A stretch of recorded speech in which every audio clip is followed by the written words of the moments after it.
protestar em gi man kasi sekretariat kat go join NPP man ga kanta em gi kat ka man gani tomo UMLA ka fasnar tiang konsensi usniaw bahalang dar upadeiru menteri sarkar kumsi benta ban penklan syushu ka parti nak benta election ulapen scam ye kinongkit kam ke NPP ka fasnar tiang block unit hene kasngi hayo persi waijer badru lakop bapalat sanspa kulur ki kampen roy kilatu ya ponar tiang lengba ki project paper bolonra hadien warja khatpra hakani jelang man pen scam ye kinongkit kam lawan ban yadan mental langru UMLA ka mauti udah sakyat bahalamare UMLA ka juai wailat miki shilla UMDC ka rambrai babajob UCM ke JHDC Uthombor Siwat nalor ki MDC ba pair ke JHDC ki kertong MLA ke NPP na ki konsensi ba pair bat ki wei nalor upai ba babun balang habakran ha jelang uloong babun ki brio ki kento tinge ka sarkar Meghalaya Democratic Alliance namar ka dei ka sarkar bakhlam thia asngi henrei ka minat thop bantre ya ka kam bat pandap ru ya bon ki kam basa teng nadu ka sarkar padim highway to waga journey go like MD government hakani ka sus nem chpam nang do lai le pi pai ba yubi jan man kasi jo yubi pothok ge social media to igu chak keno bai KMD government under leadership of Chief Minister Korat K Sangma le pai di social media to ig sarkar bun sin chak keno ko ngau ong yubi le kwa bu yo sarkar ko manu chak kalam duk sarkar ko thiak sin don ni Tomam te. Mana yo bung chung minister wo chung mo tiak klep kre utena to bes tamak magi baik ba. Kenuk sang awang bi ngai mo kongres sendu arda khatsu ru arda khatpra. Kam kenuk sa ko kin tam kana gi pon moro. Kamon kre kam GMD government yogi. Hai ti por Dr. Mulkau Chief Minister Lemburom yogi. Sandali gisnan. Pen kre ig surok ki old road nong ki kamun ruspa 2 kilometer doni handai ke sarkar MD kauman halor covid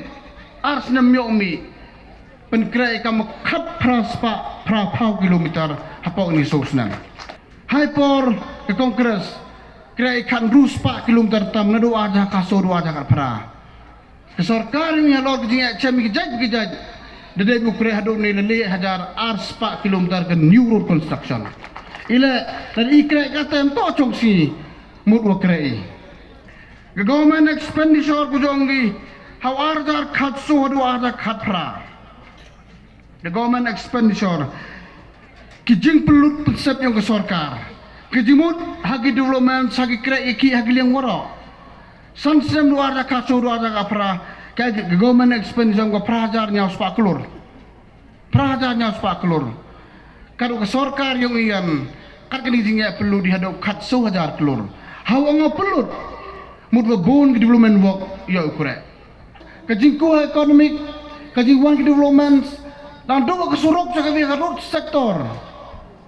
mdunai ke prajar kelur tam ya kan sarkar yang i komjo ya menu le hak state Meghalaya hak population go ken kamali han dule nyaulak doni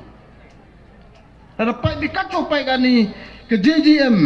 ke niri to sarkar puram kurir sautu ulang wak sarkar India dari ke sarkar India pressure ke imi ai umi bikutuyung lagi memi ke fund lagi memi ke resources nak state jongi ke target ke nyapo sistem tam ho anen yuluti to pumbamung di upo ke kutuyung bi tenai tai dau chambi kinong protestar em gi man kasi sekretariat kat go join NPP man ga kanta em gi kat ka man gani tomo ke projek hau mari dep ka arjar khatpra kawi to ke projek puri ang nu ro ponji pajwa khamtam ke prok mortut parmkhan kuda sanction ke sarkar Meghalaya mi khlem namling habai kublai gerpang yo chief minister Lemburom yong iwa deputy chief minister wokso ik pludi road kenarting nong porut ko mar 4 kilometer dede pru integrate gam stem gawi hakani ketem ngini last 5 year the sanction ni kamau subhau san klur tengka de yok pai ba ko nem kam step men gawi